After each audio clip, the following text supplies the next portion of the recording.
देश में फिर से मोदी सरकार 3.0 ने शपथ ले ली है, लेकिन सबसे ज्यादा चर्चा अभी भी उत्तर प्रदेश को लेकर बनी है। उत्तर प्रदेश जिसने भाजपा को 2014 में सबसे ज्यादा सीटें दी, 2019 में भी झोली भरकर सांसद दिए, लेकिन आखिर 2024 में ऐसा क्या हो गया कि भाजपा इतना बड़ा झटका लग गया।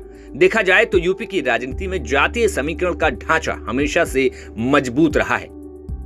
2014 में इसी समीकरण से अमित शाह ने यूपी को फतेह किया था और 2019 में भी मोदी सरकार में सबसे ज्यादा मंत्री ओबीसी के दिखे। और यूपी का परिणाम देखें तो ये परिणाम बता रहा है कि यूपी की राजनीति में भी पिछड़ों का दबदबा बढ़ गया है। पिछड़ी जातियों की गोलबंदी का आलम यह है कि इस चुनाव में 34 सांसद पिछड़ा वर्ग के चुनकर आए हैं। यूपी में वैसे तो प्रदेश की सभी 80 लोकसभा सीटों पर पिछड़ों और अति पिछड़ों का असर दिखता है, लेकिन पूर्वांचल और अवध की करीब 40 सीटों पर इनका सबसे ज्यादा दबदबा है। खासतौर पर यादव, कुर्मी, पटेल, सेंथवार, चौरसिया, कसेरा, ठेठरा जातियां प्रमुख हैं। अति पिछड़ी जातियों में देखा जाए तो गिरी, गुजर, गोसाई, लोध, मौर्य, कुशवाहा, साकी, कुम्हार, पाल, बघेल, साहू, विश्वकर्मा, भुर्जी, श्रीवास जैसी जातियां हैं। राजनीतिक रूप से ये जातियां काफी जागरूक मानी जाती हैं, समाज के लिए काम भी करती हैं। पूर्वांचल और अवध की अधिकतर सीटों पर इन्हीं जातियों के सहारे राजनीतिक पार्टियां बाजी मारती हैं। उत्तर प्रदेश में जहां एनडीए के 15 अपर कास्ट के सांसद चुनकर आए, तो वहीं इंडिया गठबंधन से 8 सांसद चुने गए हैं। वहीं ओबीसी के 13 सांसद यहां पर चुन के आए हैं, जबकि इंडिया गठबंधन से 21 सांसद चुने गए हैं।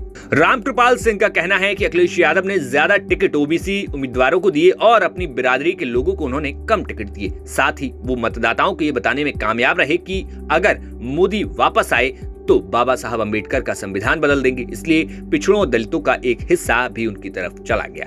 अवध की 16 सीटों की बात करें तो लखीमपुर खीरी से लेकर बस्ती तक नदी के तराई वाले क्षेत्र में कुर्मी जातियां सबसे ज्यादा हैं। इसके अलावा अन्य जातियां भी हैं जो कि राजनीतिक पार्टियों के लिए तारणहार बनती हैं। सपा मुखिया संस्थापक मुलायम सिंह यादव रहे हों या फिर बसपा संस्थापक मान्यवर कांशीराम, पिछड़ी जातियों को लेकर सबसे अधिक प्रयोग इन्हीं दो नेताओं ने किए। इन दोनों नेताओं ने पिछड़ी नेताओं की ऐसी गोलबंदी की कि यूपी की राजनीति में इनका दबदबा बढ़ता चला गया। लोकसभा चुनाव परिणाम की बात करें तो सबसे अधिक ओबीसी सांसद चुने गए। पश्चिमी यूपी में जाट और गुर्जर नेताओं का खूब जादू चला। अवध और पूर्वांचल में राजभर, कुशवाहा, कुर्मी और सेंथवार जैसी जाति के नेताओं ने खूब चमत्कार किए।